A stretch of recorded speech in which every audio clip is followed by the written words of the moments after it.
Qui vous a la parole de ne vous étonnez pas, mes bien-aimés. Jamais bateau va faire dans sa qualité. C'est impossible. Attends, avant 10 ans, attends, on va parler avec vous à l'âge de 30 ans. 50 ans, on va faire le divorce, 50 ans. C'est parce que si mamie va connaître une collier soit roya. Et dans les églises, c'est pareil, mes bien-aimés. Alléluia. Amen. Soyons les enfants de Dieu. Tous la bataille. Yabolingo solo, éviter les pièges de l'enlèvement. On peut éviter les pièges à bon nini. Éviter les pièges de l'enlèvement. Toi, piège ça est belé. Nous savons que l'église pas que nous comme ça là. Nous savons que l'église pas que nous avons ce que nous avons fait par les canaux par Hollande là. Abila fana nous calme sur ce que nous avons comme ça on a bendani. Alléluia. Il y a des gens comme ça, mes bien-aimés. Alléluia. Les yaka est dit pour nous ensemble. Mon cadeau que vous avez le promesse là dans notre vie. Mon cadeau que vous avez promesse là dans notre vie. Bito ça va promesse là. Nous avons dit que soit promesse là pour pas toquer en main. Pourtant promesse là dans kabana par poyoté. Pour ce problème exact pour se débarrasser dans Nzambe vite. Oh bah maintenant mais tout va bien. Nous avons la prière qu'est-ce qu'il va me donner. Éviter les pièges de l'enlèvement. Lorsqu'on parle d'éviter les pièges, comment tu dois éviter ces pièges? Babi, l'envie et la jalousie. On retombe la piège. L'envie et la jalousie. Et ça me calme. Pour rater l'enlèvement. Alléluia. Amen. Babi, l'envie et la jalousie, c'est un piège. Soko lingi yeso kuta na ye mukola on sotabe on va enlever vos attentes toi dit awa le gars là trop jaloux n'a trop envié na le manager le kona mutema na ngai amen moi na nzamba za envier que moi na nzamba na jalousie eh mes bien-aimés moi na nzamba cause la biloko na mutema donc si moi na nzamba za biloko donner na bon il n'est pas né de nouveau. Alléluia. La colère et l'amertume, la médisance et le chantage. Le chantage, l'amertume, la colère.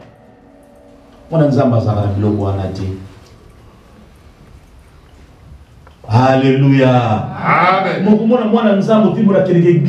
Au sein de la maison fort, au moins, si vous dans la verre de maison traversée, si vous voyez que vous avez tranquille, vous avez jaloux, vous avez haine, vous avez amertume.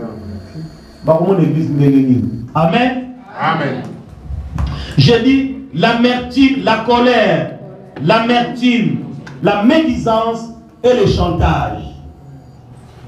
Alléluia. Amen. Biloko les a piège katia munzambe. Il faut moi nous chez nzambe bien les man on la biloko kata mutema naye. Okovana tout ça ko jalouser muninga na yo. On doit jalouser sœur na yo, frère na yo, tonton na yo. Non non non non non. Tika batu basa ba piège. Tika batu basa ndenge ba lingi yo kangama na nzambe. Tika batu ba finga yo. Tika batu ba balukilo, tika batu ba tonga yo. Mais on nzamba ozana yo. Amen. So tout ça nzambe pona ba tu seras déçu. Ça nzamba pona nzamba pesi wa établir ministre de Dieu. Amen. Alléluia. Amen. Babi la tuerie et la calomnie. Et ça va piège. La tuerie et la calomnie, mes bien-aimés. Et ça va piège. Pour mon temps mériter enlèvement. Je regarde la dernière fois une vidéo. Une femme a mené la zamba. Batini dans mes vidéos là, tu as malamoura tel que ma carrière quand on kaki ma croix. Pendant tout ganga, on t'aime bien pour la quand on a l'eau dans les façons malamoura. Et ça va image moko insupportable. N'acceptez jamais ce que RDC n'importe qui a même en voiture. Bato tia maman bon mbele libu bato tia chou Seigneur. Donc ce sont des choses qui existaient depuis longtemps mais quand on a accès dans la biloko ya lelo te technologie de l'autre oye ba ya moté de bana ko sama bana ba boma ba tundenge wana. Comment muto na molimo mo centre muto ibi kombo ya Yesu ko bo muto na niveau wana. Aza cruel, aza assassin. est-ce que vous avez prié Nzambe, limbisaye, te on a monné la vie Seigneur, pour impiter mon péché ou en ça, mais c'est pas mon konasuka. Pour crier tout en élégué moyen qui aussi pourtant moi zati. Moi ça do ganga, asa être mon faible pour pas casser nous autres, pour pas gagner la mibali, pas gagner catch. Bah so qui si là coup fa vivre, asa mon pas passer nions tout. Alléluia. Amen. Est-ce que vous avez reconnu comme mon Jésus jamais de la vie? Et puis nous avons colombo la bango lisou moi parce que moi je dis Seigneur colombo la bango lisou sans ça par ensemble. Je ne peux pas faire ça à une personne, je ne le ferai jamais de ma vie. Écoutez moi il y a là tout c'est impossible. Amen. Et quand il y a là tous les chrétiens. Attention, ne même toi pas ma belle la mukili. Au moins la mutoli avant tu peux penser pour mieux quand vous faites pas saboter. C'est tout bateau parce que magie noire, la magie rouge. C'est terrible. Pour y élever à ma fonction, il faut aller sabat. Sacrifice humain. Il faut pas les cas. Attention. Sur la vie tranquille. Pour magie noire, les gens vous sauter, on va prendre l'Afrique, ça. Ah, tout magie rouge, tout le monde Bakura les gars comme président, Azana est calme, mais ça ma kamuna nenge na ye, ma abobine est abobi peuple. Pour y aller. Peut-être pas ça parce que peut-être l'Afrique l'a évité, ça je n'en sais rien. Mais bah on moque les bonga, biso moque les kufa. Biso to ba ko ba moto ba ba nani ya maison autre ye biso nyons tout. Oh non, asa muti ya loge boy. Loge maçonnique. Asa mais ndeni ba ona maçonnique on ba ko mboka na biso moque kufa bonga ka ba. Mais tout ce là, tout les ensemble bien-aimé, tout les ensemble, les murmures et les commémorages, la fornication et l'adultère, la rébellion, la sorcellerie, la haine et la fureur, et ça va piège. Attention mes bien-aimés. Olinza matambo na yo ezo dépend na yo moko ba piège ya votre koloba a il faut yo éviter ba piège wana faut éviter kindoki la sorcellerie sokoza na ndoki un sorcier ou une sorcière d'abord na haine makasa mitema na bango aza na pitié na yo te ce qu'il faut bomo ya bomo yo est-ce que d'abord on na ensemble te mon frère ma sœur. Tous les devoirs sont tous ensemble. Tout le monde a ensemble. Ceux qui ont un combat dans la vie. Ils ont combat. Bana fuba yaka église. Pour bana tanga zo kwa na maloba ya nzamba akosala nzambe sima ya lobi yo yebite. Biso nyo to yebike tant mwana boto ya ko présenter l'église pour na nini. Pour Yesu présenter l'église ba so lo bongo mais pas tant nzamba sala mukida ba sala nduki pour la famille. Ami il n'est pas bon que l'homme reste seul. Après tant ba ba ça multipliez-vous. Autant ça m'a belé. Donc l'image de l'église, c'est l'image d'un père comme Dieu. Nous les croix, nous sommes ses enfants. C'est ça l'image de la famille. Mais yo si famille ba no tika ba mona nda. Ba yo ka maloba ya nzambe te. Mozo ko rendre ba mo service te. Ozo rendre ba mo service te. Par l'image de l'église, c'est ça ce que Dieu a fait. Il n'est pas bon que l'homme soit seul. Après tant la Genèse combien? Genèse 2 je crois. Genèse 2 verset 28.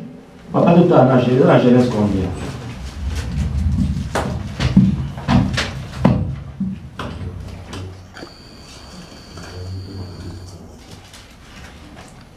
Genèse 2, 18 ou 28. Il n'est pas bon que... 18. Verset? Genèse 2, verset 18. Merci papa, lis ça. Nous allons lire la parole de Dieu dans les livres de Genèse 2, verset 18. Amen. L'Éternel Dieu dit, il n'est pas bon que l'homme soit seul. Je lui ferai une aide semblable à lui. Amen. Amen. Amen. Alléluia. L'image de la famille, c'est ça. Il n'est pas bon que l'homme soit seul. Genèse 1, verset 28. Et l'obéni. Je lis la parole de Dieu dans les livres de Genèse 1, verset 28. Je lis au nom du Seigneur. Amen. Dieu les bénit et Dieu leur dit, soyez féconds, multipliez, remplissez la terre. Excusez-moi. Multipliez-vous, remplissez la terre et assujettissez et dominez sur les poissons de la mer, sur les oiseaux du ciel et sur tout animal qui se meut sur la terre. Parole du Seigneur. Amen. Vous voyez l'image. Il n'est pas bon que l'homme soit seul. Alors, quand il a créé un être semblable aux Zana, il a péché aux mamans. Après, il y a pambo, il y a péché aux bana. Mais il y a des pamboli, et bien aimé. Quand on reconnaît ma camboanati. Alléluia. Amen. Les enfants, c'est une bénédiction venant de Dieu. Amen. Ceux qui ont autant d'enseignement, tous ceux qui ont enseignement. Na temps où il y a kala. Ceux qui maman a beau titre, la malédiction. Vous connaissez la Bible. Mais yon zamba pèse au bana, mais ça les pamboli, mes bien-aimés. Comment ne pas reconnaître ce que Dieu fait? Tous abana ensemble. Tous les ensemble. Et ça important, les pamboli. C'est-à-dire que yo so tika bana ndap, alors que nzamba pèse abi boton di sama belé. Et puis, nous devons vivre pour Jésus, tout comme on appelle Jésus. On est dans l'Éphésiens. Alléluia. Nous devons vivre pour Jésus. Comment moi, on est en Zambé, Asa ko bipes na Mozambique. Comment on a aidé dans bana ngana tika na ndako na zape 38 na na Zambé bana batika na ndako. Je ne peux pas le faire. Bana tika na ndako to ba ndako na bango soki ba tei, baza responsable de vie na bango et pas na bango chez sous mon toit. Biso dans une église. Ceux qui n'ont pas hébergé pendant l'église, ils sont Amen. Au nom de Jésus. Amen. Alléluia. Amen. Mais c'est comme ça, mes bien-aimés. Amen. Comment je peux héberger quelqu'un chez moi dans Kénété, dans l'assemblée, pas mon sous. Dans ce coup, nous avons une loge. Toquez pas dans l'assemblée là. On a contrôlé tout. Amen. Je vais contrôler ma maison. Amen. Alléluia. Amen. Alléluia. Mais bien aimé, c'est comme ça, c'est si simple que ça. Donc moi, nous sommes ensemble, à éviter enlèvement et salut mes bien-aimés. À éviter ma piège autant du côté à Souka Awa. La haine et la fureur, la discorde. Moi, nous sommes à éviter de l'eau, voilà, ni en Souka Tabunzambe. Quand on a le Ganzambe, tu poses le Cameroun dans 4 églises. Qu'est-ce que tu as fait? Tu ne rends pas service à ceux qui sont dans l'église. Tu tues l'église de Dieu sans le savoir. Alléluia. Et ça, mon livre, il y a un bébé dans l'église ensemble. Si on est dans nos services, on a besoin de un problème, même dans les bandes, on sait quand on se fait ça, soit même à une église. Je pense que nous avons habité au Salabolam, tout Salisana. Mais ne venez pas pour détruire l'œuvre de Dieu. Ne venez pas pour nous attirer en arrière. Non, mes bien-aimés. On doit aller de l'avant avec Jésus. Alléluia. Amen. Alléluia. Amen. Évitons les pièges. Pour l'enlèvement. Pour l'enlèvement plutôt. Évitons les pièges. Chaque monde, le point que je peux vous donner aujourd'hui, c'est ce point-là. La surprise est belle, moi le cas. Donc, le point que vous avez bien aimé, tout le temps, tu es dans l'église pour avoir RT. Mais tu es pour préparer l'objet na biso pas ensemble. Que tant que Jésus a koya, tu kama na Yesu. Tu l'as Jésus dans les airs. Si vous comprenez le sens de l'église, na bandi au sérieux, na nyos ko sa na église, na vie na yo, na bandi ko sérieux. Si vous avez ndoki tika kindoki. Si vous avez rancune ko tika rancune. Si vous avez jaloux ko tika jalousie. Alléluia. Mais on est pour ça été aux amours et ensemble. Acclamons la parole de Dieu. Acclamons très fort. On va se mettre devant, on va faire une prière.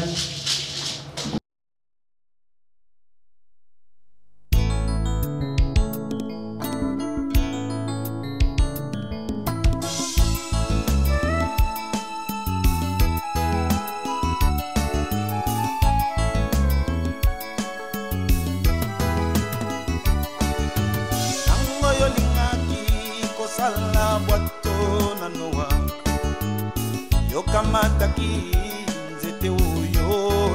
souffert. Yo longolaki mai nyonso na nzete oyo. Yo pakolaki mafuta. Yesu